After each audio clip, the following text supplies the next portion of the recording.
ఓం నమో బ్రహ్మాదిభ్యో బ్రహ్మవిద్యా సంప్రదాయ కర్తుభ్యో వంశ ఋషిభ్యో మహద్భ్యో నమో గురుభ్యః.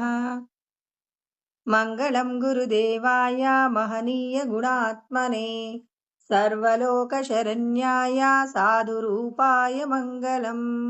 హరి ఓం. బ్రహ్మానందం పరమసుఖదం కేవలం జ్ఞానమూర్తిం ద్వంద్వాతీతం గగనసదృశం తత్వమస్యాదిలక్ష్యం ఏకం నిత్యం విమలమచలం సర్వదీ సాక్షిభూతం భావాతీతం త్రిగుణరహితం సద్గురుం తం నమామి. నమో గురుదేవ. ఈరోజు మనం భగవద్గీత యందు 4వ అధ్యాయము జ్ఞానయోగము. భగవంతుణ్ణి తెలుసుకోవాలనేటటువంటి కుతూహలం ఎవరికైతే ఉంటుందో వారు మాత్రమే పరమాత్మను చేరుకోగలరు అని కృష్ణ పరమాత్మ మన అందరికీ జ్ఞాన ఉపదేశాన్ని చేస్తున్నారు.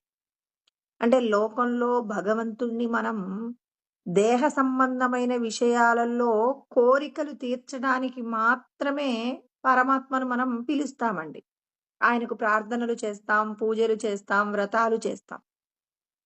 మనం చేసేటటువంటి ఏవైతే పూజలు, వ్రతాలు, నియమాలన్నీ కూడా దేనిని పొందితే వీటి వలన పొందే ఫలితం గొప్పదైన స్థితిని పొందుతుంది. ఇప్పుడు మనం ఒక పని చేసాం, ఒక పిల్లవాడిని చదివిస్తున్నారనుకోండి. ఎందుకు చదివిస్తారు? ఎన్ని డబ్బులు ఖర్చయినా, ఎంత కష్టమైనా ఓర్చుకొని ఎందుకు చదివిస్తారు?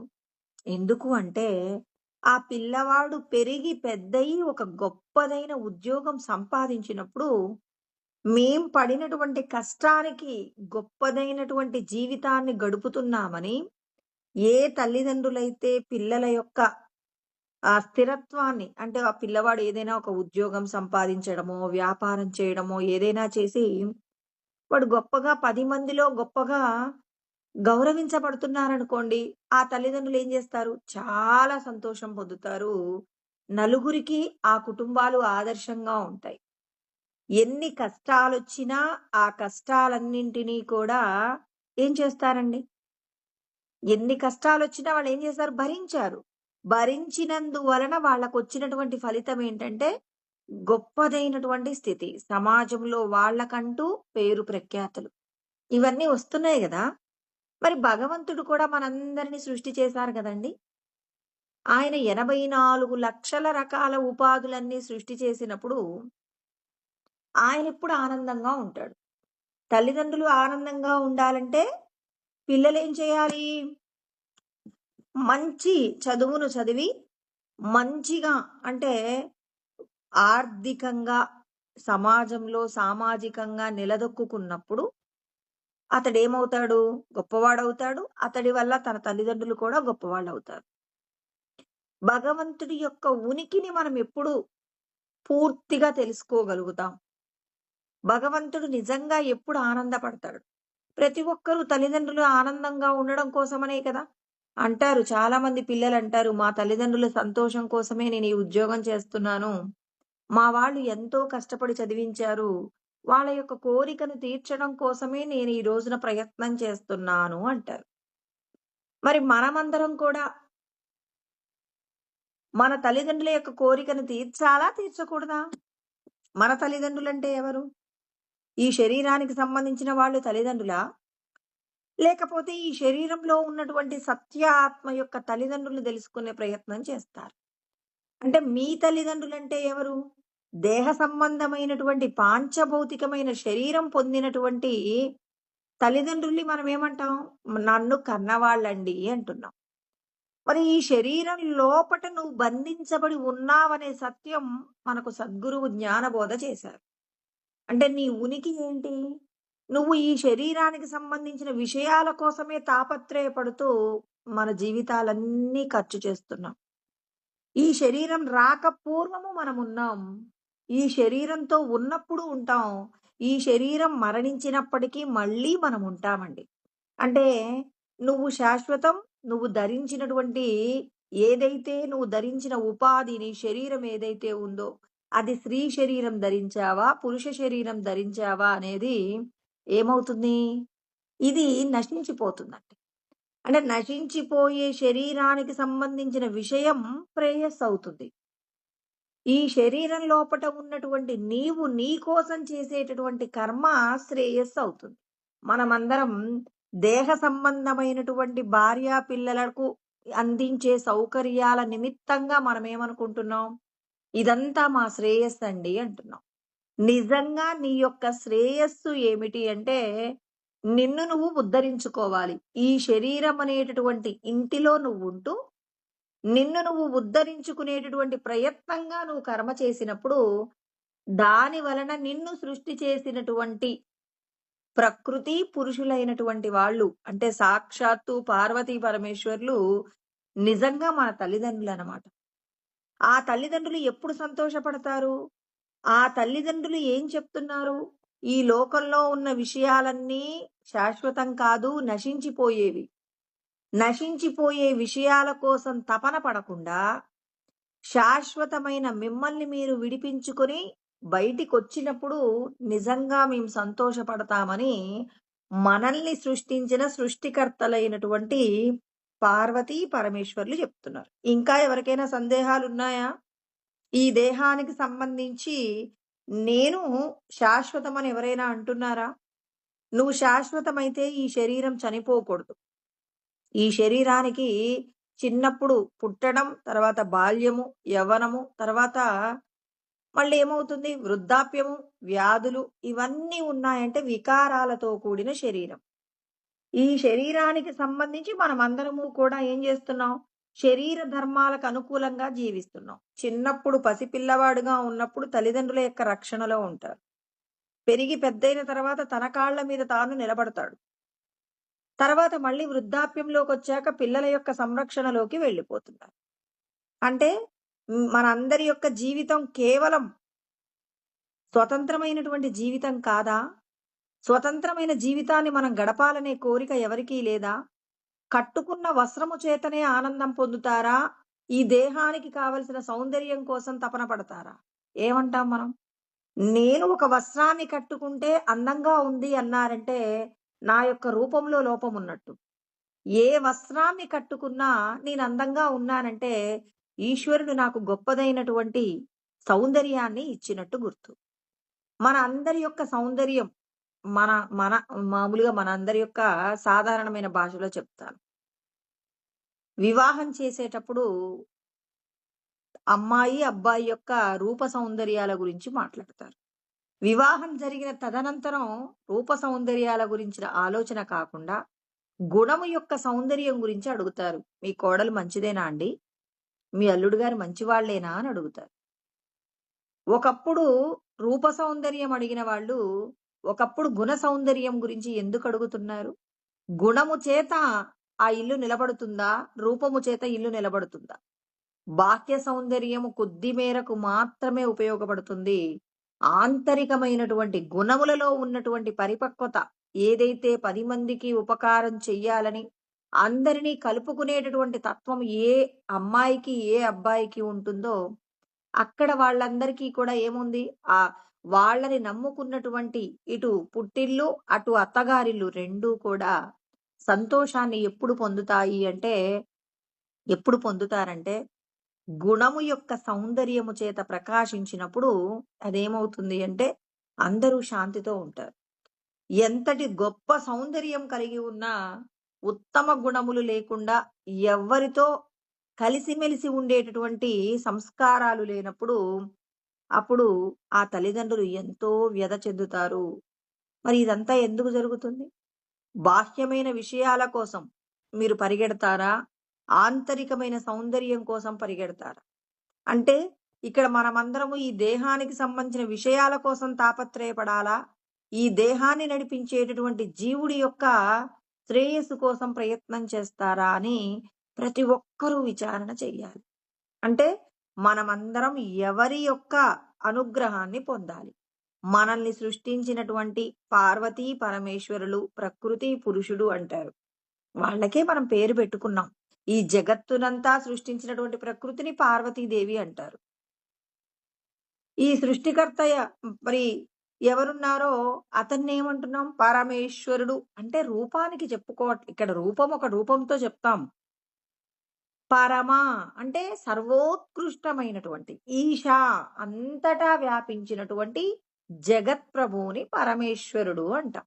అంటే ఆయన ఎలా ఉంటారు అనటానికి మనం ఏం చేస్తాం? సాకార రూపంలో పార్వతీదేవి ఇలా ఉంటుంది, పరమేశ్వరుడు ఇలా ఉంటారంటున్నాం. ఉన్నదంతా ఒక్క తేజస్సేనండి. ఆ తేజస్సే అమ్మవారుగా మారి లోకమంతా ఏమవుతుంది? విస్తరించటం, వివిధ రూపాలతో విస్తరిస్తుంది. ఆ తేజస్సే పరబ్రహ్మం చైతన్యముగా నిలబడి ఆయన స్థితికారుడు, తర్వాత సృష్టికర్త, స్థితికారుడు, తర్వాత లయకర్తగా మిగులుతున్నారు. అంటే మనమందరము కూడా భగవంతుడి యొక్క స్వరూపాలు. ఈ సత్యం మనందరికీ తెలియాలండి. ఈశ్వర చైతన్యాన్ని మనమందరము కూడా తెలుసుకొని అనుభవంలోకి తెచ్చుకోవాలి. కృష్ణ పరమాత్మ అంటారు, భక్త్యా త్వనన్యయా శక్య అహమేవం విదోర్జున జ్ఞాతుం ద్రష్టుం చ తత్వేన ప్రవేష్టుం చ పరంతప అంటారు. మనకు 11వ అధ్యాయంలో 54వ శ్లోకంలో కృష్ణ పరమాత్మ మాట్లాడతారు. ఏమన్నారు? మొట్టమొదట మీరు నన్ను చేరుకోవాలంటే పసిపిల్లవాడిని మీరు ఎక్కడ చేర్చారు? స్కూల్లో జాయిన్ చేశారు.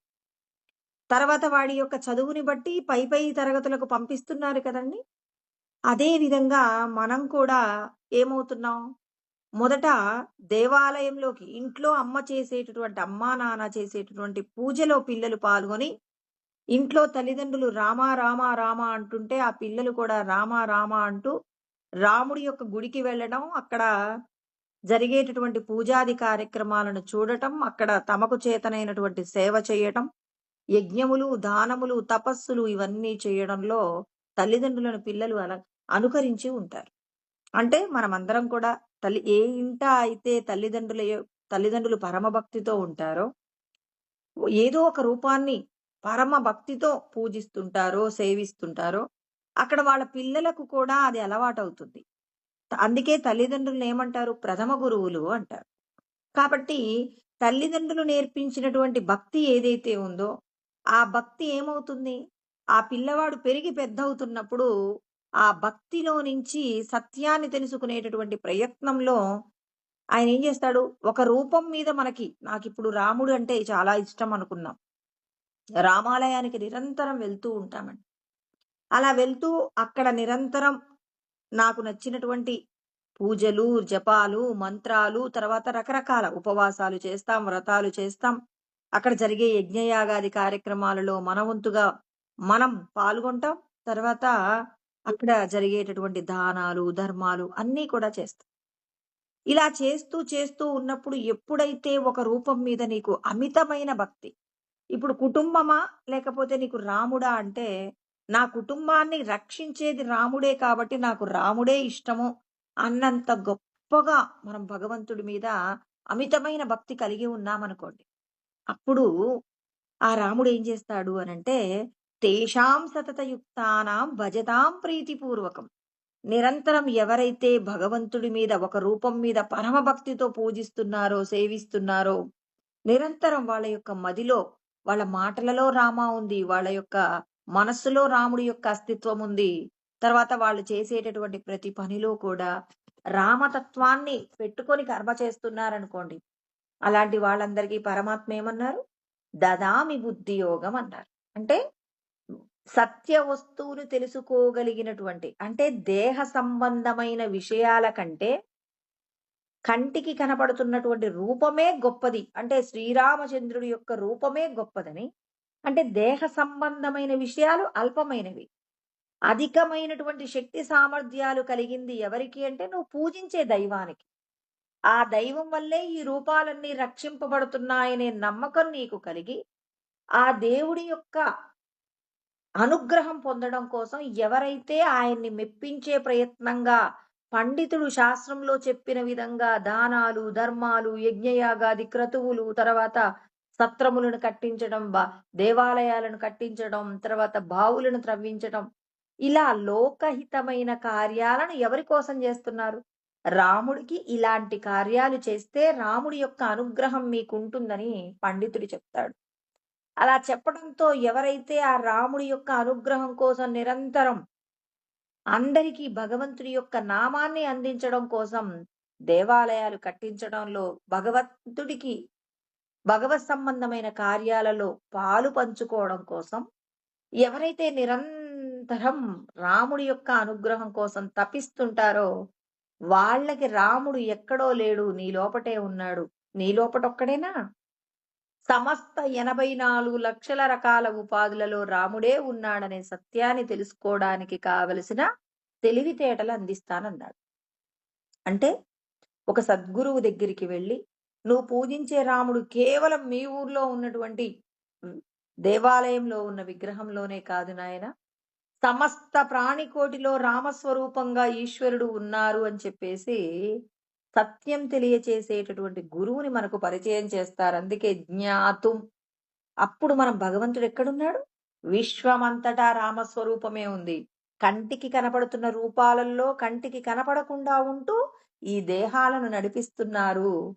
ఆ రాముణ్ణి మీరు ప్రతి ఒక్కరిలో చూడండి. మీకెవ్వరి మీద కోపం లేదు, ఎవ్వరి మీద ద్వేషం లేదు. అందరిలో భగవంతుడిని చూసినప్పుడు ఇప్పుడు మీరు ఎవరితో మాట్లాడుతున్నారు? రాముడితో మాట్లాడుతున్నారు. అంటే మీ అక్కలో ఎవరిని చూస్తున్నావు? రాముణ్ణి చూస్తున్నావు. మీ అమ్మలో ఎవరిని చూస్తున్నావు? రాముణ్ణి చూస్తున్నావు. మీ తండ్రి గారిలో ఎవరిని చూస్తున్నావు? రాముణ్ణి చూస్తున్నావు. నీతో ఎవరో మాట్లాడటానికి వచ్చారు. వాళ్ళలో ఎవరిని చూస్తున్నావు? రాముణ్ణి చూస్తున్నావు. రాముణ్ణి చూస్తున్నప్పుడు రాముడికి నువ్వు కోపంతో మాట్లాడగలవా? రాముడిని నువ్వు అసూయతో చూడగలవా? లోకంలో ఎవరో గొప్పగా పెళ్లి చేసుకుంటున్నారు. ఆ పెళ్లి చేసుకుంటున్నటువంటి వాళ్ళు అంగరంగ వైభవంగా కళ్యాణం జరిపిస్తున్నారు. వాళ్ళలో నీకు రాముడు ఎంత గొప్పగా పెళ్లి చేసుకుంటున్నారని రాముడి యొక్క వైభవం ఉంటుంది కానీ, రాముడు గొప్పగా పెళ్లి చేసుకోవడాన్ని చూసి నీ మనసులో అసూయ కలుగుతుందా? కలగదు. పరమాత్మ అన్ని రూపాలలో ఉన్నాడు అనే సత్యం నీకు అర్థమవుతుంది. జ్ఞానాన్ని తెలుసుకుంటాం.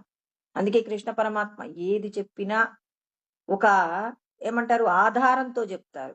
శ్రేయో హి జ్ఞానం అభ్యాసాత్ అన్నారు. ముందు మీరేం చేస్తారు? భక్తిని అభ్యాసం చెయ్యమని తల్లిదండ్రుల్ని పెట్టాడు. తల్లిదండ్రులు ఏదో ఒక రూపాన్ని పూజిస్తూ ఉన్నప్పుడు ఆ పిల్లలు తల్లిదండ్రుల ద్వారా, దేహ సంబంధమైన తల్లిదండ్రుల ద్వారా భక్తిని అభ్యాసం చేస్తారు. ఆ భక్తిని అభ్యాసం చేస్తూ అక్కడ సత్కర్మ చేస్తారు, మంచి కర్మలు చేస్తారు. అందరూ పూజించడానికి కావలసిన ఏర్పాట్లు చేసేస్తారు. అలా చేసినప్పుడు ఆ పరమాత్మ ఏం చేస్తారు? ఇప్పుడు సద్గురువు దగ్గరికి మనల్ని తీసుకెళ్తారు. అందుకే ప్రథమ గురువులు తల్లిదండ్రులు. ఆ తల్లిదండ్రులు నేర్పించినటువంటి భక్తి ఎక్కడికి వెళ్తుంది? సద్గురువు దగ్గరికి వెళ్ళింది అంటే ఆ తల్లిదండ్రుల యొక్క జన్మ సార్థకత కాబోతుందనటానికి గుర్తు. అందుకే ప్రతి ఒక్క తల్లిదండ్రులు పిల్లలకి ఏం నేర్పించాలి? కంటికి కనపడిన దైవమే మనల్ని రక్షిస్తుందని, ఆ రక్షణ ఈ రూపంలో ఉంటుందని చెప్పి మీరు పూజించేటటువంటి కుల దైవం ఎవరైతే ఉంటారో ఆ దైవం మీద నమ్మకం కల్పించినప్పుడు ఆ పిల్లలు కూడా ఏమవుతారు? కంటికి కనపడని దైవమేదో మనల్ని రక్షిస్తుందనేటటువంటి నమ్మకం చేత వాళ్ళు లోకహితం కోసం ప్రయత్నం చేస్తూ ఉంటారు. అలా చేసిన తదనంతరం ఆ భగవంతుడు ఎక్కడికి తీసుకెళ్తారు? ఎవరిలో అయితే భక్తి అధిక పాళ్లలో ఉంటుందో. భక్తి అంటే కేవలం ఒక రూపాన్ని పూజించడం కాదు. ఆ రూపం యొక్క అనుగ్రహం ఎలా దొరుకుతుంది? చెప్తాడు బ్రాహ్మణుడు చెప్తాడు. నాయనా, ఈ దేవాలయానికి సంబంధించి నీటి కొరత ఉంది. ఎవరైనా పెద్ద మనసు చేసుకొని ఒక బోర్ వేయించారు అంటే మరి వాళ్ళ యొక్క త్యాగానికి ఈశ్వరుడు రాముడి యొక్క అనుగ్రహం ఉంటుందన్నప్పుడు ఎవరికైతే ఆ రాముడి మీద పరమ భక్తి ఉంటుందో వాళ్ళేం చేస్తారు? నేను చేయిస్తాను స్వామి అని ఒక వ్యక్తి ముందుకొస్తాడు. ఆ వ్యక్తి యొక్క త్యాగము చేత అక్కడ వేయించబడినటువంటి బోర్ ఏమవుతుంది? నీళ్లు పడ్డాయి. ఆ నీళ్ళని అందరూ వాడుకుంటున్నారు. అప్పుడు ఏమంటుంది శాస్త్రం? ఏమంటుంది?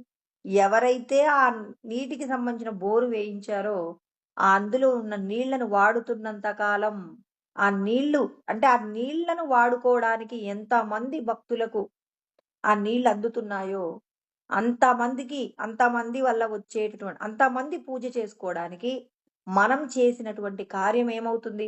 మీ కుటుంబాన్ని కూడా రక్షిస్తుంది. మిమ్మల్ని, మీ కుటుంబాన్ని అన్నప్పుడు ఆ వ్యక్తి పరమానందాన్ని పొందుతాడు. అంటే ఇప్పుడు తాను దేనికోసం చేశాడు? భార్య, బిడ్డలు, తన యొక్క వంశంలో ఉన్న వాళ్ళందరూ సంతోషంగా ఉండాలని ఆ పని చేశాడు.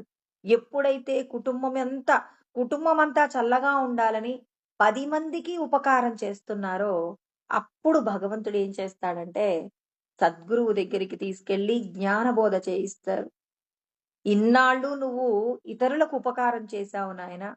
ఆ ఉపకారం నీ భార్యాబిడ్డలు, దేహ సంబంధమైన భార్యాబిడ్డల యొక్క క్షేమం కోరుకున్నావు. ఇప్పటి వరకు నువ్వు చేసినటువంటి కర్మలు ఏవైతే ఉన్నాయో, అది నీ లోపట ఉన్నటువంటి, అంటే ఈ శరీరం లోపట ఉన్న సత్య వస్తువైన నువ్వే ఆత్మస్వరూపంగా ఉన్నావు. నిన్ను నువ్వు విడిపించుకోవడానికి కావలసినటువంటి వస్తువుని, అంటే పుణ్యాన్ని నువ్వు సంపాదించుకున్నావు. ఆ పుణ్యం చేత నువ్వు ఎక్కడికొచ్చావు? సద్గురువు యొక్క పాదం పట్టుకున్నావు. సద్గురువు యొక్క పాదం పట్టిన తదనంతరం తెలుస్తుంది నువ్వు ఈ శరీరం కాదు. ఈ శరీరం చనిపోతుందంటే మళ్ళీ పుడుతుందనుకుంటున్నారు. ఖచ్చితంగా పుడుతుంది.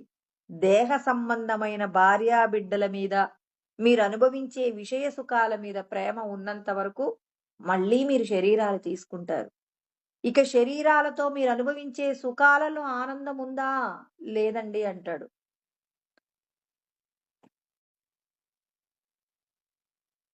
అప్పుడు ఏం చేస్తాడు?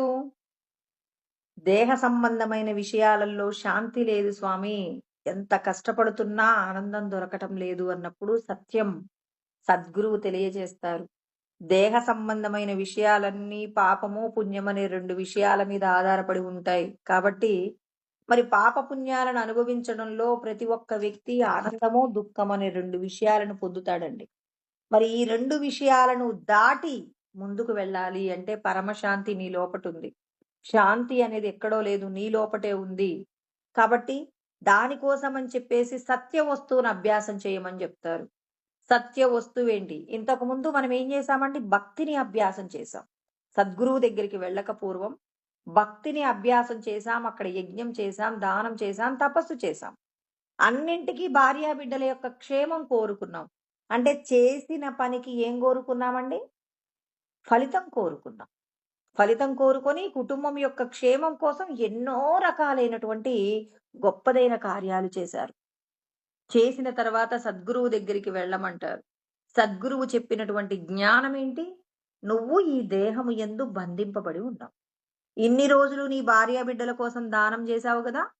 ఇప్పుడు నీ భార్యాబిడ్డలే కాదు, మీ వెనకటి తరాలు, మీ ముందు తరాలు, మీరున్నటువంటి ఊరు, మీరున్నటువంటి దేశం బాగుపడాలి అంటే నువ్వు ఒక పని చెయ్యాలంటారు. ఏ పని చెయ్యాలి? నిన్ను నువ్వు తెలుసుకో అంటారు. మనల్ని మనం తెలుసుకుంటే మన ఊరు బాగుపడుతుంది, మన దేశం బాగుపడుతుంది, యావత్ ప్రపంచం బాగుపడుతుంది. ఎందుకు అంటే ఈ సృష్టిలో ఎవరైతే ప్రయత్నం చేస్తారో, దేనికోసం? తనను తాను విడిపించుకోవడానికి ఎవరైతే ప్రయత్నం చేస్తారో, అలా ప్రయత్నం చేయడంలో దేహ సంబంధమైన విషయాల మీద ప్రేమ తగ్గి లోపట ఉన్న భగవత్ చైతన్యం మీద ఎవరికైతే ప్రేమ ఉంటుందో, ఆ ప్రేమతో వాళ్ళు చేసే ప్రతి పని యందు కూడా ఫలితం కోరుకోకుండా 10 మందికి ఉపకారం చేసి ఫలితం కోరుకోడండి. ఇక్కడొక్కటే మార్పొచ్చింది. ఏం మార్పొచ్చింది? ఇంతకుముందు దైవ సంబంధమైన దానాలు చేశారు, యజ్ఞాలు చేశారు. అప్పుడు ఏం చేశారు? భార్యాబిడ్డల క్షేమం కోరుకున్నారు. ఇప్పుడు భార్యాబిడ్డల యొక్క క్షేమం వదిలిపెట్టి లోకక్షేమం కోరుకుంటున్నారు. అంటే భార్యాబిడ్డల క్షేమాన్ని విడిచిపెట్టమని భగవంతుడు చెప్పాడా? ఎవరైతే లోకక్షేమం కోసం సత్కార్యాలు చేస్తారో, నీ భార్యాబిడ్డల యొక్క బాధ్యత నేను తీసుకుంటానని పరమాత్మ చెప్పారు. అనన్యాశ్చింతయంతో మాం ఏ జనాః పర్యుపాసతే తేషాం నిత్యాభియుక్తానాం యోగక్షేమం వహామ్యహం అంటారు. అంటే ఇక్కడ పరమాత్మ ఏమని చెప్తున్నారు? ఎవరైతే నిరంతరం నేను చెప్పినటువంటి దైవ సంబంధమైన కార్యాలు చేస్తారో, అలా చేసిన వారి యొక్క క్షేమము, భార్యాబిడ్డల యొక్క క్షేమము కాపాడుతాను. వాళ్ళకి ఏం కావాలో ఇస్తాను. ఇచ్చినటువంటి దానిని నిలబెడతాను. అంటే ఇంకా భగవంతుడు మనకు అభయం ఇచ్చారు. ఎప్పటి వరకు? సత్య వస్తువు గురించి తెలియనంత వరకు మాత్రమే నువ్వు బెంగపడాలి. తర్వాత నువ్వు బెంగపడాల్సిన అవసరం లేదు. అంటే జ్ఞాతుం, అంటే ఈ శరీరం నేను కాదు, ఈ శరీరంలో ఉన్న సచ్చిదానందమే నేను అని తెలిసిన తరువాత నువ్వు చేసేటటువంటి ప్రతి పని లోకక్షేమం కోసం చేస్తున్నప్పుడు నీ భార్యాబిడ్డల గురించి బెంగపడాల్సిన అవసరం లేదు. వాళ్ళకేం కావాలో ఇస్తాను. నువ్వు చూసుకున్న దానికంటే ఇంకా గొప్పగా నీ కుటుంబాన్ని నిలబెడతానని ఈశ్వరుడు అభయమిస్తున్నారు. ఇప్పుడు జ్ఞానాన్ని తెలుసుకొని దానిని మనం ఆచరిస్తున్నప్పుడు పరమాత్మ ఏం చేస్తారు? అసలు ఆ పరమాత్మ ఎలా ఉన్నాడో చూడాలన్న కోరిక కలుగుతుందండి. అలా కలిగినప్పుడు ఏం చేస్తారు? జ్ఞాతుం చ ద్రష్టుం తత్వేన అంటాడు. అంటే వాస్తవంగా భగవంతుడు ఏ రూపంలో ఉంటారో చూడాలనేటటువంటి కోరిక ఉంటుంది. ఆ కోరిక చేత భగవంతుడిని చూడాలి అనుకుంటారు. అందుకే కృష్ణ పరమాత్మను అర్జునుడు అడుగుతారు. మన్యసే యది తచ్చక్యం మయా ద్రష్టుమితి ప్రభో యోగేశ్వర తతో మే త్వం దర్శయాత్మానమవ్యయం. కృష్ణ, నేను మిమ్మల్ని చూడగలనా? మిమ్మల్ని చూడడానికి కావలసినటువంటి అర్హత నాకుంది అని మీరు అనుకుంటే, మన్యసే యది తచ్చక్యం అంటే మిమ్మల్ని చూడడానికి కావలసిన అర్హత నాకుందనుకుంటే, మీరు నాకొక్కసారి మీ దివ్యమైనటువంటి రూపాన్ని నాకొక్కసారి చూపిస్తారా? ఈ మాట కృష్ణ పరమాత్మని అర్జునుడు ఎందుకు అడుగుతారంటే, 10వ అధ్యాయం చివర్లో ఒక మాట అంటాడు. అంటే అనేక రూపాలలో నేనున్నానని ఆయన విభూతుల గురించి చెప్తూ ఆయన మాట మాట్లాడారు. ఏంటంటే, అథవా బహునైతేన కిం జ్ఞాతేన తవ చార్జున విష్టభ్యాహమిదం కృష్ణం ఏకాంశేన స్థితో జగత్. అర్జున, నువ్వు ఇప్పటి వరకు చూసినటువంటి రూపాలన్నీ నేను కామధేనువులో ఉంటాను, తర్వాత ఒక ఏనుగులో ఉంటాను, ఉచ్చైశ్రవణం అనేటటువంటి ఒక గుర్రంలో ఉంటాను, తర్వాత గరుడ పక్షిలాగా ఉంటాను, సర్పములలో వాసుకి, అనంతుడు, తర్వాత పితృదేవతలలో అర్యముడు, యముడు, వరుణుడు, ఇలా రకరకాల పేర్ల గురించి చెప్తాడు. శస్త్రములు వాడటంలో రాముడని, మరి ఆదిత్యుల్లో మరి ఆయన ఏం చెప్తాడు? రుద్రాదిత్య అని అంటాడు. అంటే ఆయన సూర్యుడిని నేనని, చంద్రుడిని నేనని, ఇలా రకరకాలైనటువంటి విభూతుల గురించి మాట్లాడిన తర్వాత, అసలు అయినా నువ్వు ఇక్కడ కొన్ని కొన్ని విషయాలే తెలుసుకుంటున్నావు. నిజంగా నా రూపం ఏంటో తెలుసా నీకు? ఈ నేను సృష్టించినటువంటి 14 భువనములన్నింటి కూడా ఇది కేవలం నా ఒకానొక అంశ అంతే. ఇలాంటివి నేను ఎన్నో చెయ్యగలను అని చెప్పేసి చెప్తున్నారు. ఎన్ని చేయగలరట? ఎన్నైనా చేయగలరట. ఎన్నైనా చేయగల. అథవా బహునైతేన కిమ్యాదేన తవార్జున విష్టభ్యాహమిదం కృష్ణం. ఇదంతా వ్యాపించి ఉంది కదా 14 భువనాలలో ఉన్నటువంటి సమస్త దేవత, ఋషులు, గణాలు, గంధర్వులు, కిన్నెరలు, కింపురుషులు, మనుషులు, పక్షులు, ఈ 84 లక్షల ఉపాధులు అన్నీ కలబోస్తే నా ఒకానొక్క అంశ. మరి ఈ ఒక్క అంశ గురించి మరి ఇదంతా నా ఒక్క అంశనే అన్నప్పుడు అర్జునుడికి డౌట్ వస్తుంది. కృష్ణ, మీరింత గొప్పవాళ్ళ? ఇదంతా మీ ఒకానొక అంశయా? అంటే ఇంతటి దివ్యమైనటువంటి రూపం ఎలా ఉంటుందో, మరి ఆ రూపాన్ని మాకొకసారి ఏదైనా దర్శనం చేయించగలుగుతారా? నాకు అర్హత ఉందనుకుంటేనే చూయించు. అర్హత లేదనుకుంటే వద్దు కృష్ణ అని చెప్పి వినయంగా అడుగుతాడనమాట. అడిగినప్పుడు కృష్ణ పరమాత్మ అంటారు, నతుమాం శక్యసే ద్రష్టుం అనేనైవ స్వచక్షుష. నీ మాంసనేత్రాలతో నువ్వు నన్ను చూడలేవు. ఎందుకు చూడలేరు? ఒక్క సూర్యుడి యొక్క వెలుగునే మీరు దర్శనం చేయలేరు. మీ కంటికి అంత పవర్ ఉండదు. అందుకోసం నేనేం చేస్తాను? నీకు అర్హత ఉంది. ఎందుకు? నిర్యోగక్షేమ ఆత్మవాన్ అంటారు కృష్ణ పరమాత్మ అర్జునుడు గురించి. నీ యొక్క క్షేమం కాకుండా ఎప్పుడు పరుల యొక్క క్షేమం కోసం ఎన్ని కష్టాలైనా పడతావు అర్జున. నీలాంటి వారికి చూయించకపోతే ఎవరికి చూపిస్తాను నా యొక్క దివ్యములైన రూపాలను? నీలాంటి వాళ్ళ కోసమే చూయిస్తాను. కృష్ణ పరమాత్మ అర్జునుడి గురించి ప్రతి ఒక్క అధ్యాయంలో ఒక్కొక్క మాట అనుకుంటూ వెళ్తారండి. ఏమంటారంటే, సకాచేతి అండ్ భక్తోసిమే సకాచేతి రహస్యం హేతదుత్తం అంటారు. నువ్వు నాకు సఖుడివి, నా భక్తుడివి. అంటే నాకు చాలా ఇష్టమైనటువంటి వాళ్ళలో నువ్వే ఉన్నావు అన్నారు.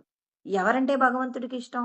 ఇవాళ మనం కూడా భగవంతుడు చెప్పిన మాటలను అధ్యయనం చేస్తున్నాం కదండి. మరి మనం తెలుసుకుంటున్నటువంటి ఈ మాటలన్నీ కూడా పరమాత్మ చెప్తున్నారు. ఎవరైతే నా మాటలు వినడానికి, లోకంలో ఎన్నెన్నో విషయాలున్నాయి. లోకంలో అన్ని విషయాలను వదిలిపెట్టి భగవద్గీతలో కృష్ణ పరమాత్మ ఏం చెప్పారో, ఆ మాటలు వినాలని, తెలుసుకోవాలని, ఆచరించాలని ఎవరైతే తాపత్రయపడుతున్నారో, వాళ్ళందరూ నా భక్తులు, నా సఖులు అంటున్నారు. అంటే పరమాత్మ ఎప్పుడూ కూడా చెప్తున్నారు. ఎవరైతే నేను చెప్పిన సత్యాన్ని తెలుసుకోవడానికి సిద్ధపడుతున్నారో, అప్పుడే మీ బాధ్యత నేను తీసేసుకున్నాను. మీరెవరు బెంగపడాల్సిన అవసరం లేదు. కష్టాలొస్తూ ఉంటాయి. ఆ కష్టాలకు మీరు చెలించిపోకండి. నేను ఈ మాట దగ్గర ఒక మాట చెప్తానండి. వేణు దత్తాత్రేయ స్వామి అని ఒక ఒక 30 సంవత్సరాల వయసున్నటువంటి ఆ స్వామి ఏమయ్యారు అనంటే సజీవంగా మన వీరబ్రహ్మేంద్ర స్వామిలాగే సజీవంగా సమాధి అయ్యారనమాట. అంటే సాక్షాత్తు అవధూత స్వరూపంగా, దత్తాత్రేయ స్వరూపంగా ఆయన సమాధి స్థితిని పొంది ఇప్పటికీ కూడా అందరికీ కూడా మరి జ్ఞాన ప్రబోధం చేస్తూ లోకాలను ఏం చేస్తున్నారు? శాంతిగా ఉండడం కోసం అని చెప్పేసి వాళ్ళు నిరంతరము ఏం చేస్తున్నారు? సమాధిలో మరి వారి యొక్క శక్తిని మనందరికీ కూడా పంచుతున్నారు. ఆయన దేహంతో ఉన్నప్పుడు అక్కడ ఒక మాధవమ్మ గారని చెప్పేసి ఈయన ఆశ్రయం ఉంటాడు. కొద్ది రోజుల పాటు ఉంటాడనమాట. ఆ మాధవమ్మ గారి ఇంట్లో ఈ మాధవమ్మ గారిని అడుగుతాడట. "అమ్మా నా కోసం మీరు నాకు కొంత ఆశ్రయం ఇచ్చారు. నా కోసం మీరు ఆశ్రమం కూడా కడుతున్నారు. నీకేదైనా కోరికలుంటే అడుగు తల్లి" అని చెప్పేసంటే భర్త "వద్దు అడగకు" అంటారట. కానీ ఆమె స్వామిని తన సొంత కొడుకులాగా చూసుకుంటుందట. అలా చూసుకుంటున్న సందర్భంలో కొడుకులాగా ఆ కొడుకే "అమ్మ నీకేం కావాలో అడుగు తల్లి" అని చెప్పేసి అడిగినప్పుడు మరి కొడుకుగా తన బాధ్యతను అడుగుతున్నాడు అని చెప్పేసి అడిగిందట. నాయనా ఈ గృహస్థుగా ఉన్నవారికి ఎప్పుడు ఆర్థికపరమైనటువంటి ఇబ్బందులు ఉండనే ఉంటాయి.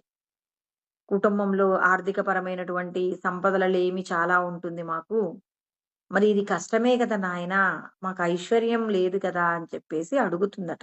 అడిగినప్పుడు ఆ వేణు దత్తాత్రేయ స్వామి సమాధానం చెప్పారండి. ఎప్పుడైనా చెప్తాను.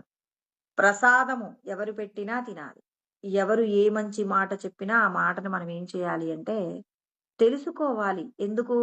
మనల్ని మనం ఉద్ధరించుకోవడానికే కదండీ! అందుకే కదా మనందరికీ కూడా దత్తాత్రేయుల వారు ఏం చెప్పారు? తనకి 24 మంది గురువులున్నారు అని చెప్పారు. అంటే మంచిని తెలుసుకోవడంలో ఎవరైనా మనకు మంచి చెప్తే, ఆ మంచి చెప్పినటువంటి వాళ్ళని మనం గురుస్వరూపంగా స్వీకరించి వారికి నమస్కారం చేసి, వాళ్ళు చెప్పినటువంటి సత్యాన్ని మన జీవితంలో ఆచరింప చేసుకున్నప్పుడు, మన లోపట ఉన్నటువంటి ఏదైతే భగవంతుణ్ణి చేరుకోవడానికి అడ్డుగా ఉన్నటువంటి దుష్ట లక్షణం ఉంటుందో, అది పోగొట్టుకోవచ్చు. మనమందరం సంపదలంటే బాగా వ్యామోహం పొందుతాం గదా! ఆ తల్లి కూడా మనకంటే మినహాయింపేం కాదు. ఆ తల్లి అడిగిన మాటకు ఈశ్వరుడు చెప్పిన సమాధానం చాలా బావుందండి. అందుకే ఇక్కడ చెప్తున్నాను.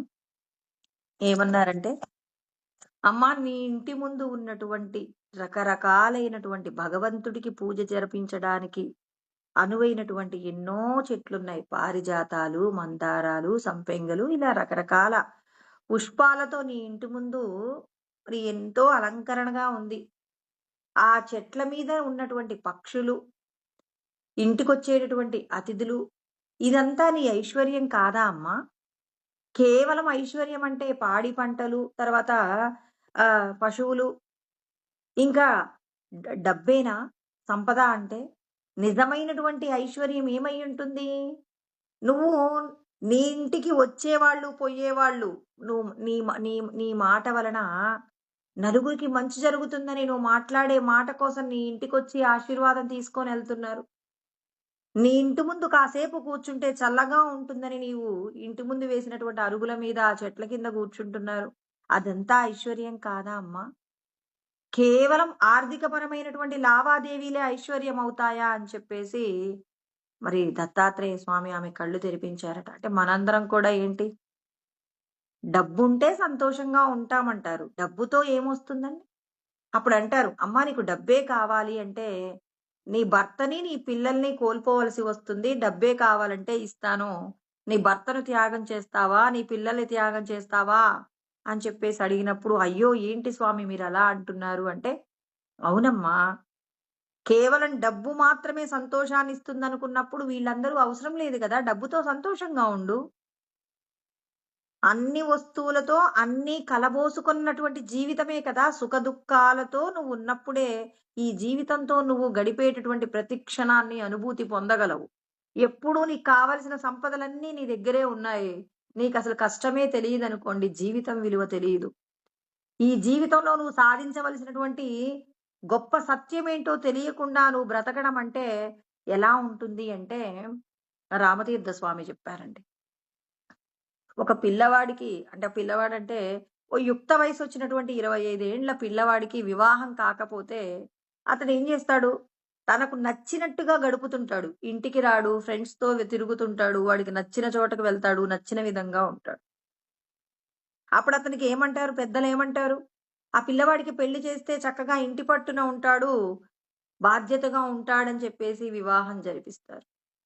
బ్రహ్మజ్ఞానం లేకుండా దేహ సంబంధమైన విషయాల కోసం కంటికి కనపడుతున్నటువంటి సంపదల మీద వ్యామోహంతో పరిగెత్తటం కూడా ఎలా ఉంటుంది అనంటే, అది భార్య లేనటువంటి పిల్లవాడు అంటే వివాహం కాని పిల్లవాడు విచ్చలవిడిగా తిరగటం ఎంతటి ప్రమాదకరమైన జీవితానికి కారణమవుతుందో, అదే విధంగా బ్రహ్మజ్ఞానం లేనప్పుడు కంటికి కనపడుతున్నటువంటి సంపదలు ఉంటే బావుండు, 4 బిల్డింగులు కడితే బావుండు, ఓ 100 ఎకరాలు నా పేరు మీద ఉంటే బావుండు అని రకరకాల విషయాలతో మనమందరం ఏం చేస్తూ ఉంటాం? పరిగెడుతూ ఉంటామా? ఈ పరిగెట్టడాలు ఎంతవరకు ఉంటుంది? చింతామపరిమేయాం చ ప్రళయాంతాముపాశ్రితాః కామోపభోగపరమా ఏతావదితి నిశ్చితాః అని కృష్ణ పరమాత్మ 16వ అధ్యాయంలో 11వ శ్లోకంలో అంటారు. మరణించేంత వరకు నశించిపోయే సంపదల కోసం ఆరాటపడుతూ వెళ్ళిపోతాడు. కామక్రోధాదులనేటటువంటి వలయంలో చిక్కుకుంటూ వెళ్ళిపోతూ ఉంటాడు. ఎప్పుడు సత్యాన్ని గ్రహిస్తాడు? ఒక వ్యక్తికి వివాహం జరిగినప్పుడు ఎలాగైతే భార్యాబిడ్డలు తన మీద ఆధారపడి ఉన్నాడని, వాళ్ళ కోసమని చెప్పేసి తనకు ఉన్నటువంటి స్నేహితులతో ఉన్న సంబంధాలు కొంచెం కొంచెం తగ్గించుకుంటాడు. భార్యాబిడ్డల మీద ఆసక్తి పెంచుకుంటాడు. కానీ ఇవాళ జీవుడు ఎలా మారిపోయారు అనంటే, రామతీర్థ స్వామి చెప్తున్నారు. భార్య ఉంటే జీవితం సవ్యంగా ఉంటుంది అని చెప్పేసి వివాహం చేస్తారు. కానీ ఇవాళ అన్ని చిల్లర కాగితాలు కలిపి ఒక పెద్ద నోటుగా మారినట్టు, ఆ భార్య ఏమవుతుంది? ఈ భర్త నేనేం చెప్తే అది వినాలి అని చెప్పేసి భార్యను భార్య భర్తనేం చేస్తుంది? తాను చెప్పిందే చెయ్యాలి అని చెప్పి తన వశం చేసుకునే ప్రయత్నం. లేకపోతే భార్యను భర్త తన వశం చేసుకునే ప్రయత్నమే తప్ప, ఒకరికొకరు స్వేచ్ఛ ఇచ్చి వాళ్ళు భూమి మీదకెందుకొచ్చారో సత్యం తెలుసుకోలేని పరిస్థితిలో గడుపుతున్నారు. ఇది లేదు, అది లేదు అని చెప్పి సంపదల వ్యామోహంలో పడిపోయి ప్రతి ఒక్కరు ఏం చేస్తున్నారు? నువ్వు నా మాట వినాలి, నేను చెప్పిందే చెయ్యాలని ఎవరికి వాళ్ళు అహంకారంతో ప్రవర్తించటం ఎలాంటిది అంటే, వివాహం కాని పిల్లవాడు వివాహం చేసుకున్న తర్వాత మరి అప్పటి వరకు ఉన్నటువంటి చిన్న చిన్న ఆనందాలన్నీ కూడా గొప్ప ఆనందంగా మారతాయనుకున్నటువంటి భార్య తనని ఇబ్బంది పెట్టటం ఎలా అయితే సాధ్యమవుతుందో, ఎలా అంటే చిన్న ఉపమానం ద్వారా చెప్తారు రామతీర్థ స్వామి. ఏమంటారంటే, ఒక దుప్పి, ఒక గుర్రం 2 కూడా పోట్లాడుతూ ఉంటాయట. అయితే ఈ దుప్పి ఏం చేస్తుంది? తన వాడి అయినటువంటి కొమ్ముల చేత గుర్రాన్ని బాగా పొడిచేదట. పాపం గుర్రం చాలా కష్టపడుతూ ఉన్నప్పుడు ఒకచోట ఒక వ్యక్తి తుపాకీ చేతిలో పట్టుకొనున్నాడట. పట్టుకొనున్నప్పుడు ఈ వ్యక్తి ఎవరో నన్ను కాపాడతారనుకుంటా, ఆయన దగ్గరికి వెళ్లి ఈ దుప్పి నుంచి, రకరకాల ప్రాణుల నుంచి నన్ను రక్షించమని అడుగుతాను. అతడి యొక్క సహాయం తీసుకుంటానని చెప్పేసి ఈ గుర్రమట ఆ వ్యక్తి దగ్గరికి వచ్చి, "నాకు కొంచెం సహాయం చేస్తారా అండి? దుప్పి నన్ను బ్రతకనివ్వట్లేదు. రోజూ నన్ను చిత్రహింస పెడుతుంది. మీరు నన్ను రక్షిస్తారా?" అంటే, "ఎవరిని ఎవరి నుంచి నేను రక్షించాలో నన్ను తీసుకెళ్ళు" అని చెప్పేసి అన్నప్పుడు ఆ గుర్రం మీద ఈ వ్యక్తి ఎక్కి కూర్చున్నాడట. కూర్చుంటే అక్కడ ఉన్నటువంటి ఈ గుర్రాన్ని ఇబ్బంది పెట్టేటటువంటి వన్యప్రాణులు ఏవైతే ఉంటాయో, ఆ ప్రాణులన్నింటిని చూపించి, "ఇంగో ఇవన్నీ నన్ను ఇబ్బంది పెడుతున్నాయంటే" వాటన్నింటి యొక్క కష్టం నుంచి ఈ గుర్రాన్ని కాపాడతాడట. అన్నింటిని చంపేస్తాడట తుపాకీతో, వాడి అయిన తుపాకీతో. ఇప్పుడు ఆ గుర్రము సంతోషమండి. చాలా బావుంది. నన్ను బాగా రక్షించారు. నన్ను ఇబ్బంది పెట్టేటటువంటి వన్యప్రాణుల నుండి, తర్వాత ఈ దుప్పి నుండి నన్ను కాపాడారు. కృతజ్ఞతలు. నేనెళ్ళిపోతానంటే, "లేదు లేదు. ఇప్పుడే తెలిసింది నాకు నిన్నెలా వాడుకోవాలో. నా వెంట రావలసి ఉంటుంది" అన్నారట. ఎందుకు చెప్పారు ఈ రామతీర్థ స్వామి ఈ ఉపమానం అంటే, పిల్లవాడు ఇంటికి రావట్లేదు, అల్లరి చిల్లరగా తిరుగుతారని చెప్పేసి ఒక భార్యనిచ్చి వివాహం చేస్తే, వాళ్ళేం చేస్తున్నారు? నా భర్త నా మాటే వినాలి అని చెప్పేసి, మరి లోకంలో వాళ్ళ యొక్క ఏదైతే సమాజంలో వాళ్ళు చేయవలసినటువంటి ధర్మాలను విడిచిపెట్టి, స్వార్థంతో ఏం చేస్తున్నారు? వాళ్ళకి నచ్చినట్టుగా ప్రవర్తిస్తూ, ఒకరి మీద ఒకరు పెత్తనాన్ని జరుపుకుంటూ వాళ్ళేం జేస్తున్నారు? ఇంకా కృంగి కృషించిపోయే విధంగా మారిపోతున్నారు. అలా కాకుండా ఏం చేయాలి? ఇద్దరూ కూడా స్వేచ్ఛగా ఉండాలి. ఎలా అంటే, ఒక ఎద్దును ఒక వ్యక్తి పట్టుకొని వెళ్ళిపోతున్నాడు. "నువ్వెప్పుడూ నన్ను విడిచిపెట్టి వెళ్ళకూడదు" అని జెప్పి, ఆ ఎద్దుతో వ్యవసాయం చేయిస్తుంటాడు. ఆ వ్యక్తి అనుకుంటున్నాడు, ఆ ఎద్దు నేను చెప్పినట్టుగా వింటుంది, నా కోసమే ఉంటుందనుకుంటుంది. కానీ, ఆ వ్యక్తి స్వతంత్రుడు కావాలంటే, ఆ ఎద్దును వదిలిపెట్టినప్పుడే కదండీ స్వతంత్రుడయ్యేది. వాడు కూడా ఆ ఎద్దుతో పాటు పొలం దున్నుతూనే ఉన్నాడు. అంటే ఇక్కడ ఎవరు కష్టపడుతున్నారు? ఇద్దరూ కష్టపడుతున్నారు. పైగా ఆయనేమనుకుంటున్నాడు, ఈ ఎద్దు నేను చెప్పినట్టుగా వింటుంది. ఈ ఎద్దు నన్ను విడిచిపెట్టి వెళ్ళిపోదనుకుంటున్నాడు. కానీ ఆ ఎద్దుతో పాటు ఎద్దు చాకిరీ ఎవరు చేస్తున్నారు? ఆ వ్యక్తి కూడా చేస్తున్నారు. అంటే అతడు కూడా బందీ అయ్యాడు కదా! కానీ ఆ ఎద్దుని విడిచిపెట్టినప్పుడే తాను స్వతంత్రుడనవుతాననే విషయం తెలియక ఆయనేం జేస్తున్నాడు, ఆ ఎద్దుతో కలిసి వ్యవసాయం చేయడంలోనే నిరంతరం శ్రమ చేస్తున్నాడు. అంటే అర్థం కాలేదా అండి? అంటే ఏంటంటే మనమందరం భార్య, బిడ్డలు అనేటటువంటి మమకారంలో బంధించబడి ఉన్నాం. ఈ పిల్లలకు, ఈ భార్యకు నేనేం చేయగలను? ఆ భార్య అనుకుంటుంది నా భర్తకు, నా పిల్లలకు ఈ సమాజంలో గొప్పగా కీర్తి ప్రతిష్టలు రావాలంటే ఏం చెయ్యాలని ఒకరినొకరు గౌరవించుకుంటున్నట్టుగానే కనపడతారు కానీ, ఒకరినొకరు ఏం చేస్తున్నారు? నిరంతరం దేహ సంబంధమైన ఆర్థిక ఇబ్బందుల చేతనే ఏమవుతున్నారు? అందరూ దుఃఖాన్ని పొందుతున్నారండి.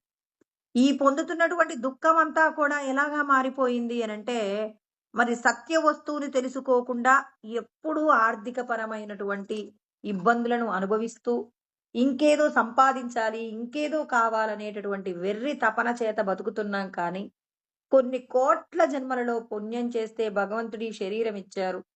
ఈ శరీరంతో నేను ఎటువంటి ధర్మ సాధన చెయ్యాలో తెలుసుకోలేక, ఒక ప్రతి వ్యక్తి కూడా ఏం జేస్తున్నారు?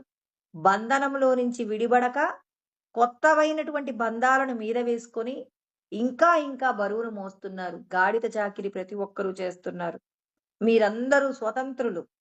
మిమ్మల్ని మీరు విడిపించుకునే ప్రయత్నం చెయ్యండి. మీ భార్యలో భగవంతుడిని చూడండి. మీ భర్తలో భగవంతుడిని చూడండి. మీ పిల్లల్లో భగవంతుడిని చూడండి. ప్రతి ఒక్కరిలో భగవంతుడిని చూడండి. భగవంతుడిని చూడటం రానంత వరకు ఆ భార్య నాకు బానిస అనుకుంటాడు భర్త. భర్తను చూసి భార్య అనుకుంటుంది, ఇతడు నాకు బానిస అని ఆమె అనుకుంటుంది. భగవంతుడిని చూసినప్పుడు అంటే ఇప్పుడు నేనొకరితో మాట్లాడుతున్నానండి. నా నేను మా ఇంటికి ఎవరో మా అన్నయ్యొచ్చారండి. సరే మా అన్నయ్యొచ్చారు మా ఇంటికి. నేను మా అన్నయ్యతో మాట్లాడుతున్నాను. ఆ మాట్లాడుతున్నటువంటి మాటలలో ఆయన మీద నాకు కొంచెం కోపముంది. వాళ్ళ ఇంటికెళ్ళితే నన్ను సరిగా చూసుకోలేదు అనేటటువంటి ఒక చిన్న బాధ ఉంది. కానీ మన ఇంటికొచ్చాడు అన్నయ్యని బాగా చూసుకోవాలని నేను మాట్లాడుతున్నాను. అంటే నేనెక్కడా కూడా ఆ విధమైనటువంటి కోపాన్ని ప్రదర్శన చేయకుండా ఆయనతో చక్కగానే మాట్లాడుతూ ఉన్నాను. ఆ మాట్లాడినం ఇంటికొచ్చిన తర్వాత ఆయన్ని చక్కగా చూసుకున్నాం. ఆయన ఇంటికి వెళ్ళిపోయిన తర్వాత నేను సరిగా చూసుకోలేదు అనేటటువంటి ఒక చిన్న అనుమానం అతనిలో కలుగుతుంది. చెల్లి నాతో మాట్లాడిందిలే కానీ, తన లోపట నేను మన ఇంటికొచ్చినప్పుడు సరిగా చూసుకోలేదనేటటువంటి బెంగ నాకు కనిపించింది అనుకో.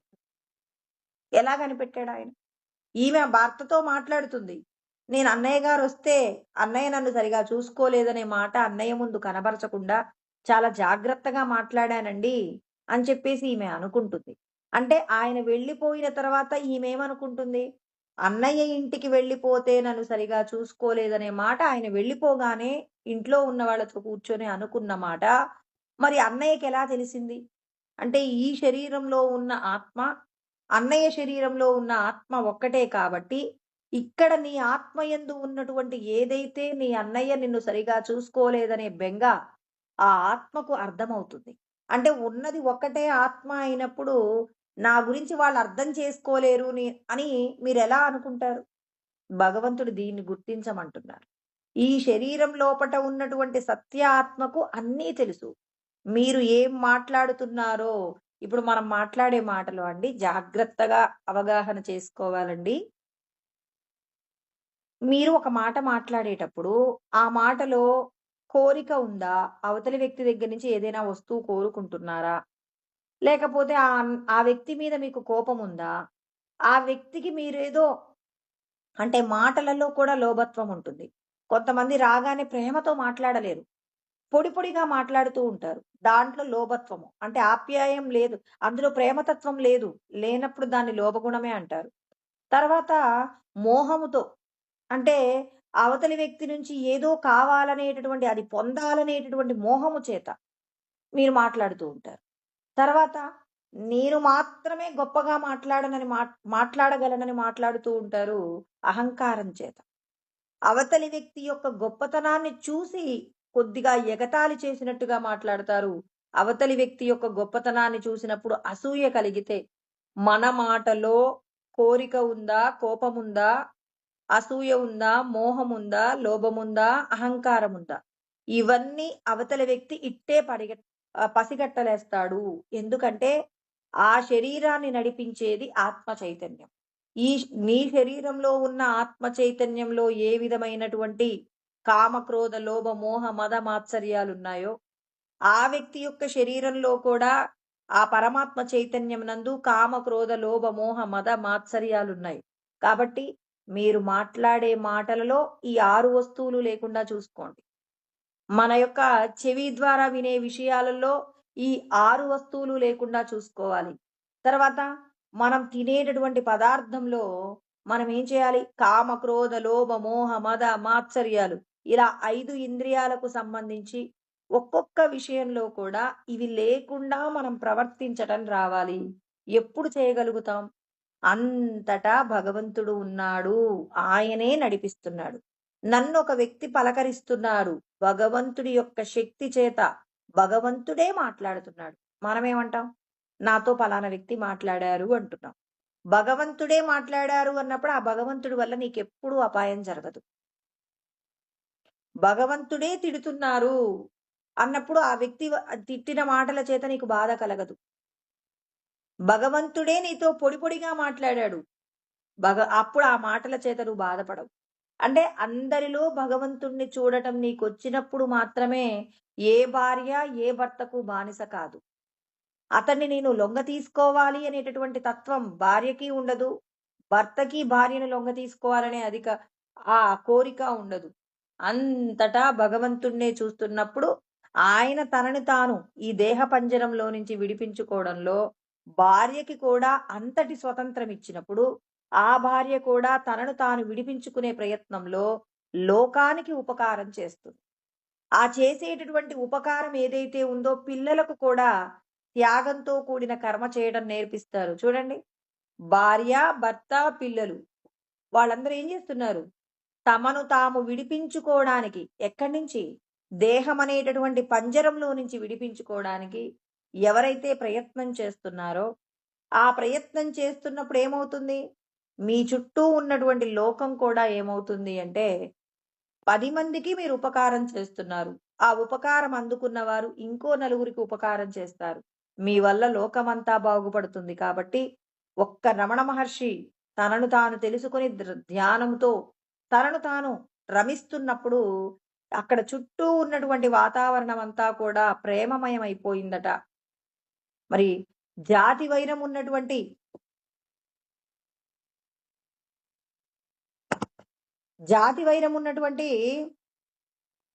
పక్షులు కూడా జాతి వైరం ఉన్నటువంటి ఇప్పుడు మామూలుగా జాతి వైరం అంటే పాముకి ఆ నెమళ్ళకి మధ్య వైరం ఉంటుందంటారు. ఆ వైరము కూడా లేకుండా పోతుందట. వైరం లేకుండా అక్కడ పులులు, నెమళ్ళు, తర్వాత ఇంకా కోతులు, కుక్కలు ఇంకా రకరకాల ప్రాణులు, రమణులు ఉన్న ప్రదేశంలో జాతి వైరాన్ని మర్చిపోయి హాయిగా అన్నీ కలిసిమెలిసి తిరిగేవట. సహజంగా భగవంతుడు జాతి వైరాన్ని పెట్టాడు. ఆ పెట్టినటువంటి ఆ జాతి వైరం ఎందుకండి ఇబ్బంది పడట్లేదు? అంటే లోపట ఉన్న ఆత్మశక్తి అంతా ప్రేమమయమే కాబట్టి ప్రేమమయమైన జీవితం కోసం ప్రయత్నం చెయ్యాలి అంటారు పెద్దలు. అంటే మన ఇంట్లో ఉన్నటువంటి 2 చెట్లు మన ఇంట్లో పెరుగుతున్నా అది మన ఐశ్వర్యమేనండి. ఐశ్వర్యం అంటే బీరువాలో రూ. 1,00,000 ఉంటేనే ఐశ్వర్యం అనుకుంటే, ఆ రూ. 1,00,000తో నువ్వు సంతోషంగా ఉండలేవు అనే సత్యం మనకు వేణు దత్తాత్రేయ స్వామి చెప్తున్నారు. చెప్పేదంతా ఒక్కటే తత్వం. కాబట్టి పేర్లు ఎందుకు అంటే, వాళ్ళు భగవంతుడిని తెలుసుకోవడానికి చేసిన ప్రయత్నము, వాళ్ళు మనకు అందించినటువంటి జ్ఞానానికి మనం ఒక్కసారి వాళ్ళ పేరు చెప్పుకుంటే మన యొక్క పాపములన్నీ కూడా క్షయమైపోతాయి. తెలుసో తెలియకో పాపం చేశామనుకోండి. ఆ పాపమంతా క్షయం కావాలి అంటే, వాళ్ళు సాధించిన ఘనతను ఏదైతే ఉందో ఒక్కసారి అలాంటి వ్యక్తుల యొక్క నామాన్ని పలికినంత మాత్రము చేతనే మనం చేసేటటువంటి కర్మలలో ఉన్న దోషాలు విడిచిపోతాయి. చూడండి ఎంత చక్కటి మాట చెప్పారు. కామ, క్రోధ, లోభ, మోహ, మద, మాత్సర్యాలంటే మన మాటలో కూడా ఉంటాయట. మనం వినేటటువంటి శబ్దాలలో ఉంటాయట. మనం తినే ఆహారంలో ఉంటాయి. మనం చూసే చూపులో చూడండి. ఒకరి చూపుకి చెట్టు కూడా ఏమవుతుంది? ఎండిపోతుంది అంటారు. ఒకరి చూపుకి అవతలి వాళ్లకు లేనటువంటి సంపద వస్తుందంటారు. మరి మనకందరికీ తెలుసుగా. మనకు తెలియని విషయం ఏదైనా ఉందా? మనం చూసే చూపు గనక ఎప్పుడూ అవతలి వాళ్ళ యొక్క క్షేమము కోరుకుంటూ చూసామనుకోండి. అప్పుడు మీరు మీ చూపులతోనే వాళ్ళ యొక్క సమస్య తీర్చేశారండి. అందుకే భగవత్తత్వం తెలిసినటువంటి వారి యొక్క చూపు చాలు సమస్త కర్మలలో ఉన్న దోషాలు పోవడానికి అని చెప్పి మహాత్ముల యొక్క దర్శనం కోసం మనం కోరుకుంటాం. అంటే ఆత్మతత్వాన్ని తెలుసుకోవడం అంటే ఆచరణేనండి. ఆచరణ అంటే ఏంటి? మీ చూపులో ప్రేమను సంపాదించండి. మీ మాటలో ప్రేమను సంపాదించండి. మీరు తినే పదార్థంలో ప్రేమతత్వంతో తినండి. దాని గురించి ఒక ఎక్స్‌పెరిమెంట్ జరిగిందండి. శాస్త్రవేత్తలు కనుక్కున్నారట. ఏంటి అంటే, పిల్లులకు రోజు భోజనం పెడుతున్నారట. పిల్లులు సంతోషకరమైన వాతావరణంలో భోజనం చేస్తున్నప్పుడు, వాళ్ళు పెట్టిన భోజనం ఎన్ని గంటలలో జీర్ణమవుతుందో, ఆ జీర్ణ వ్యవస్థను గమనించారట సైంటిస్టులు. అలా చేసినప్పుడు ఏమైంది? ఆ పిల్లులు రోజు తిన్న ఆహారం 6 గంటల్లో అంటే వీళ్ళు పెడుతున్నారు. పిల్లుల్ని పెంచుతున్నారు. ఆ పిల్లులకు ఆహారం పెడుతున్నారండి. ఆ పెట్టినటువంటి ఆహారం ఏమవుతుందంటే 6 గంటలలో సంతోషకరమైన వాతావరణంలో 6 గంటలలో జీర్ణమవుతుంది. ఒకరోజు భయంకరమైనటువంటి కుక్కలు ఇవి ఆహారం తింటున్నప్పుడు సగం ఆహారం తిన్న తర్వాత కుక్కల్ని ఈ పిల్లులు ఆహారం తింటున్నప్పుడు ఈ కుక్కల్ని అందులోకి ఆ పిల్లులున్న ప్రదేశంలోకి పంపించారట. ఇప్పుడు ఆ పిల్లులు ఆహారాన్ని తిన్నాయండి. భయంతో తిన్నాయి. ఆ భయంతో తిన్న ఆహారం వల్ల ఆ పిల్లులకు 6 గంటలలో జీర్ణం కావలసిన ఆహారం 12 గంటలైనా జీర్ణం కాలేదట. అంటే దీనివల్ల మనకేం తెలిసింది? ఎందుకండి మనకి ఎక్స్‌పెరిమెంట్‌లంటే భయంతో తిన్నటువంటి ఆహారం ఏమవుతుంది? నీ యొక్క శరీరం యొక్క అనారోగ్యానికి కారణమవుతుంది. అందుకే మనం ఏదైనా తింటున్నప్పుడు దొంగతనంగా భయంగా తిన్నాం. భయంగా ఉంటున్నామనుకోండి. అందుకే కృష్ణ పరమాత్మ ఏమంటారు? ఈ లోకంలో మిమ్మల్ని గొప్పగా పాపాన్ని పొందినటువంటి వ్యక్తిని ఎవరినంటారు? ఎవరైతే బాగా భయకంపితుడవుతుంటాడో అతడే నిజంగా పాపంతో కూడిన వ్యక్తండి. దుర్యోధనుడండి. మరి వీళ్ళని అజ్ఞాతవాసానికి, అరణ్యవాసానికి పంపించారు పాండవులను. పంపించిన తర్వాత రోజు భయంతోనే ఆహారాన్ని తినేవాడు. అందరి ముందు అందరూ పొగుడుతున్నారు. గొప్పగా ఉన్నాడితడు అని చెప్పేసి. ఇంత పెద్ద సువిశాల సామ్రాజ్యానికి రాజు అని దుర్యోధనుడు లోకం దృష్టిలో ఉన్నాడు. కానీ పాండవులు అజ్ఞాతవాసం పూర్తి చేసొచ్చాక ఈ రాజ్యాన్ని ఖచ్చితంగా ఆక్రమించుకుంటారు. ఎందుకంటే వాళ్ళు బలశాలులు. వాళ్ళకెంతటి శక్తి ఉందో అతనికి తెలుసు. ఇప్పుడు భయంతో రాజ్యాన్ని అనుభవించాడు. దానివల్ల తనకున్నటువంటి శక్తి అంతా రోజు కూడా భయంతోనే తిన్నాడు. భయంతోనే అనుక్షణం గడిపాడు కాబట్టి తనకున్నటువంటి శక్తి, తన చుట్టూ ఉన్న పరిసరాలన్నీ కూడా శక్తి విహీనతను సంపాదించుకున్నాయండి. అధర్మాన్ని ఏం చేశాడు? ఇతడు ఆచరించటం వల్ల అధర్మం వల్ల ఏమొస్తుంది? భయమొస్తుంది. భయం రావడం వల్ల ఏమవుతుంది? చుట్టూ ఉన్న వాతావరణం అంతా కూడా ఏమవుతుంది? శక్తి విహీనతను సంపాదిస్తుంది. కర్ణుడు ఎన్ని రకాలైనటువంటి ప్రయత్నాలు చేసి ఎంతో చేసినప్పటికీ కూడా అనేక శాపాలకు కారణమయ్యాడు అధర్మాన్ని పట్టుకున్నందుకు. కాబట్టి ఇక్కడ మనం భయంతో చేసిన కర్మ మనల్ని ఏం చేస్తుంది? అనారోగ్యానికి తీసుకొస్తుంది. అందుకే మనం గుడిలో ప్రసాదం పెడితే తింటామండి. అందుకే ప్రసాదం తిన్న వాళ్ళు చాలా వరకు ప్రశాంతంగా ఉంటారు. ఎందుకు అంటే, ఆ ప్రసాదంని మనం పరమ ప్రేమతో తింటాం.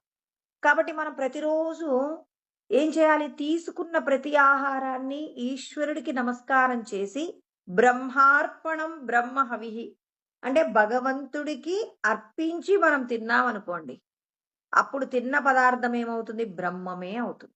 బ్రహ్మార్పణం బ్రహ్మ హవిః బ్రహ్మణాహుతం బ్రహ్మైవ తేన గంతవ్యం బ్రహ్మ కర్మ సమాధిన. ఈ లోకంలో ఉన్నదంతా ఈశ్వర తత్వమే అని మీరు ఏం తింటున్నా, ఏం వింటున్నా, ఏ పనులు చేస్తున్నా, ఏం మాట్లాడుతున్నా అన్ని పరబ్రహ్మమునే ఆస్వాదిస్తున్నామని తినండి. నేను చెయ్యట్లేదు, నాతో భగవంతుడు చేయిస్తున్నారని చేశామనుకోండి, అలా చేసినటువంటి కర్మ మనల్ని ఏం చేస్తుంది అంటే ఈశ్వరుడి యొక్క శక్తిని పొందేలాగా చేస్తుంది. అంటే భగవంతుడిగా మారిపోతున్నాం మనం. అంటే భగవతత్వంలోకి మనం వెళ్ళిపోవాలి అంటే ఈశ్వరుడు మనందరికీ చెప్పినటువంటి గొప్పదైన సత్యం, నీవు ఈ శరీరాన్ని పొంది ఉన్నావు. ఈ శరీరం నువ్వు కాదు. ఈ శరీరంలో బంధింపబడి ఉన్నటువంటి సచ్చిదానంద ఆత్మయే నువ్వు అని నిరంతరము గుర్తుపెట్టుకోవాలి. అది గుర్తుపెట్టుకొని కర్మ చేస్తూ ఏదైనా ఈశ్వర ప్రసాదం. కష్టం వచ్చింది ఈశ్వర ప్రసాదం. సంతోషం వచ్చింది ఈశ్వర ప్రసాదం. ఇలా సుఖదుఖాలను ఈశ్వర ప్రసాదంగా స్వీకరిస్తున్నప్పుడు అప్పుడు మనం ఏమవుతామంటే భగవంతుడికి చేరువవుతామండి. భగవంతుడికి చేరువవ్వాలి అనంటే పరమాత్మ మనందరికీ బోధిస్తూ ఉన్నారు. ఏమంటున్నారు? తస్మాద్ అజ్ఞాన సంభూతం హృత్సం జ్ఞానాసీనాత్మనః చిత్వైనం సంశయం యోగం ఆతిష్టోత్తిష్ట భారత అంటారు. కృష్ణ పరమాత్మ 4వ అధ్యాయాన్ని జ్ఞానయోగాన్ని పూర్తి చేస్తూ చెప్తున్నటువంటి చిట్ట చివరి శ్లోకం అండి. ఏమంటున్నారు? మీకున్న సంశయాలన్నింటినీ కూడా విడిచిపెట్టండి. తస్మాత్ అజ్ఞాన సంభూతం. అజ్ఞానం వల్ల పుట్టినటువంటి ఏదైతే సంశయాలున్నాయో, అంటే మనందరి హృదయాలలో సంశయాలున్నాయి. అందరూ అనుకుంటారు, నాకు చాలా శాస్త్రాలు తెలుసు కదా! నాకన్నీ ఏ సమస్యకైనా పరిష్కారం ఇట్టే దొరుకుతుందని శాస్త్రాలు చదివిన పండితులందరూ అనుకుంటారండి. కానీ నిజం చెప్పాలి అంటే లోకంలో పండితులు శాస్త్రం వచ్చినప్పుడు లోకంలో ఉన్న అన్ని సమస్యలకు వీళ్ళు పరిష్కారం చెప్తారు గాని, వాళ్ళకి వాళ్ళ కుటుంబంలో వాళ్ళకొచ్చిన సందేహాలు నివృత్తి చేసుకోవడంలో మాత్రం ఆ మనస్సు అడిగిన ప్రశ్నలకు సమాధానం దొరకదట. అంటే నీకు ఎంత తెలిసినా ఏమవుతుంది? నీ సమస్యను పరిష్కరించుకోవడానికి కావలసిన తెలివితేటలు నీకు ఉండవట. అదేంటండి? ఇన్ని శాస్త్రాలున్నాయి, ఇంత జ్ఞానం సంపాదించుకున్నాం. మరి ఎందుకు మనకి సమస్యొస్తే పరిష్కరించుకోవడానికి కావలసినటువంటి జ్ఞానం మన దగ్గర లేదా అంటే, ఈశ్వరుడు యొక్క జ్ఞానాన్ని ఇదిగో ఇన్ని శాస్త్రాలు చదివానండి, ఈ శాస్త్రాలతో నా సమస్య పరిష్కారం అవుతుంది అనేది ఎక్కడా లేదు. స శాస్త్రం అనేది ఎలాంటిది అంటే సముద్రం వంటిది. ఆ సముద్రాన్ని మనం అధ్యయనం చేయగలమా? సముద్రాన్ని సృష్టించినటువంటి సృష్టికర్తను పట్టుకున్నామనుకోండి, అప్పుడు మన సమస్యలన్నీ తీరుస్తాడు. అందుకే జ్ఞాతుం ద్రష్టుం చ తత్వేన. భగవంతుడి యొక్క జ్ఞానాన్ని తెలుసుకున్న తర్వాత ధ్యానమునందు ఆ పరమాత్మ ఎలా ఉంటారో ఆయన యొక్క రూపాన్ని దర్శనం చేయడంలో మనకి సంజయుడు చెప్పారు. కృష్ణ పరమాత్మ విశ్వరూప సందర్శనాన్ని చేయించినప్పుడు దివి సూర్య సహస్రస్య భవేద్యుగపదుద్దిత యదిబా సదృశీ సా స్యాద్భాసస్తస్య మహాత్మనః. 1000 సూర్యుల యొక్క వెలుగును చూశాడట సంజయుడు.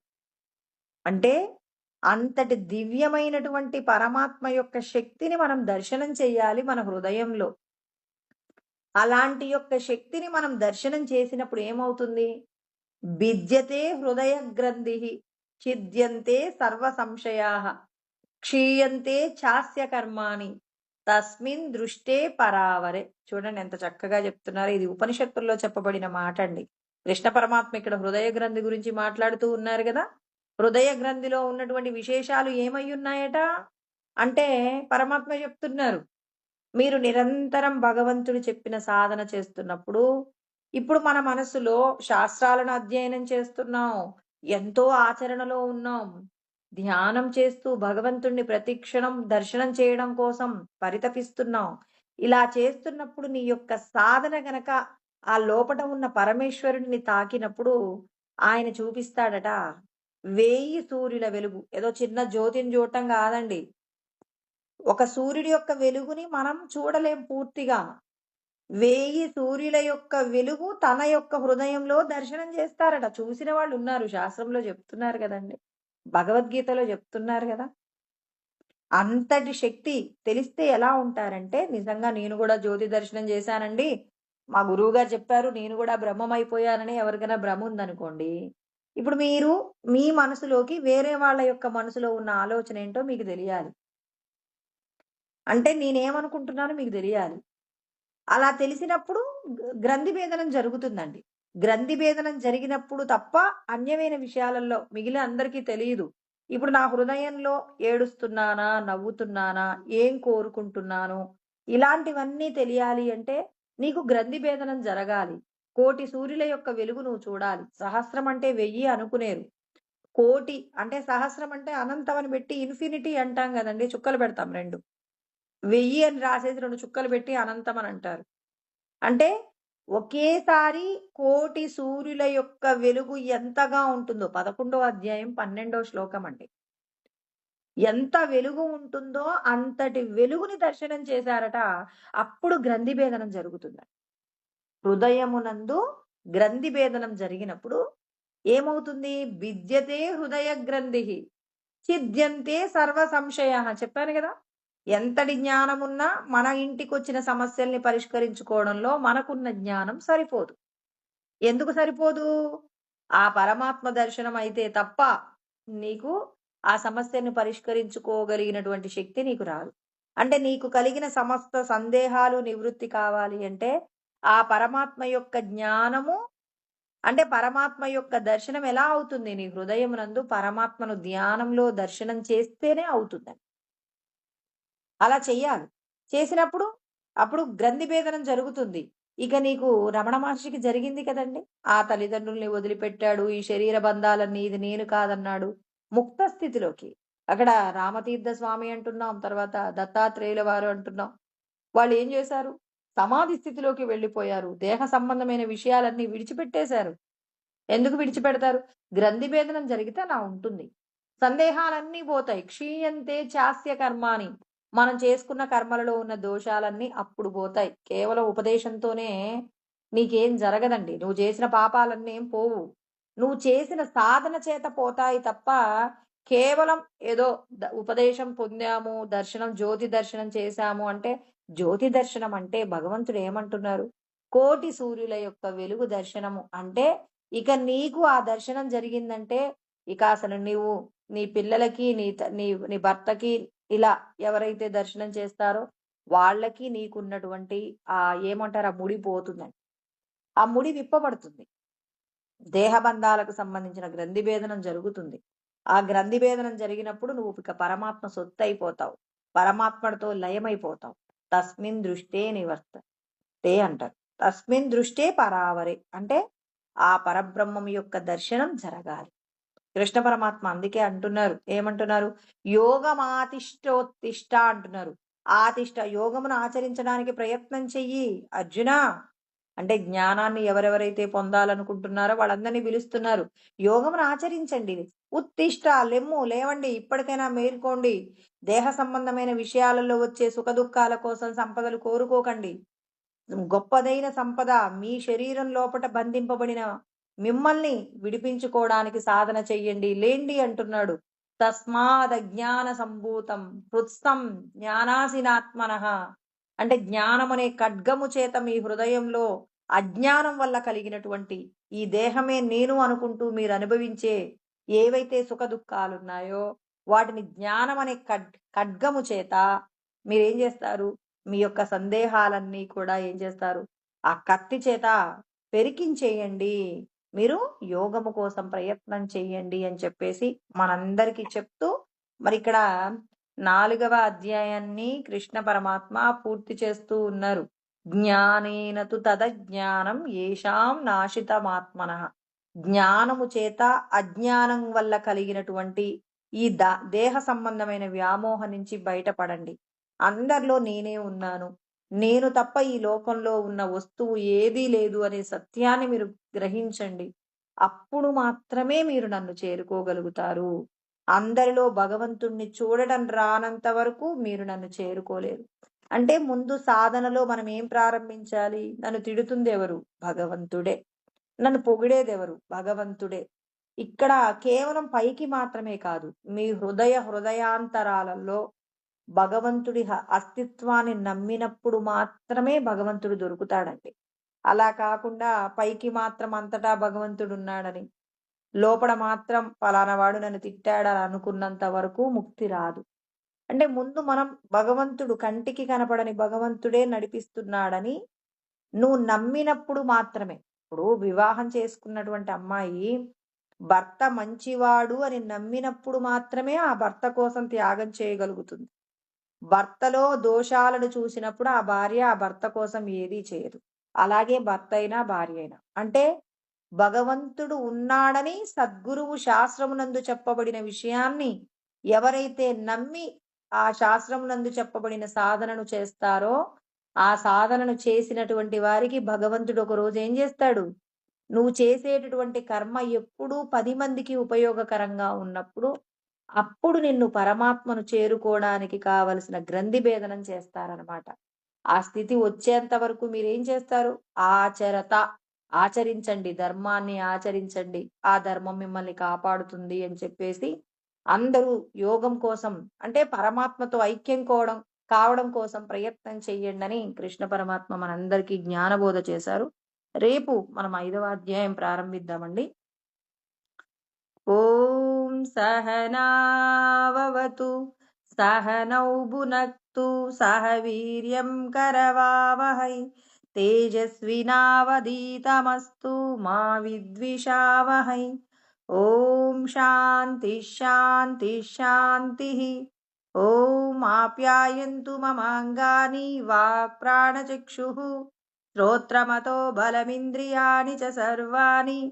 సర్వం బ్రహ్మోపనిషదమ్మా అహం బ్రహ్మ నిరాకుర్యామ్మా మా బ్రహ్మ నిరాకరణమస్వ నిరాకరణం మే అస్తు.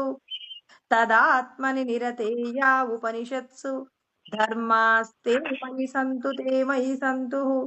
ఓం శాంతి శాంతి శాంతి. హరి ఓం. స్వస్తి.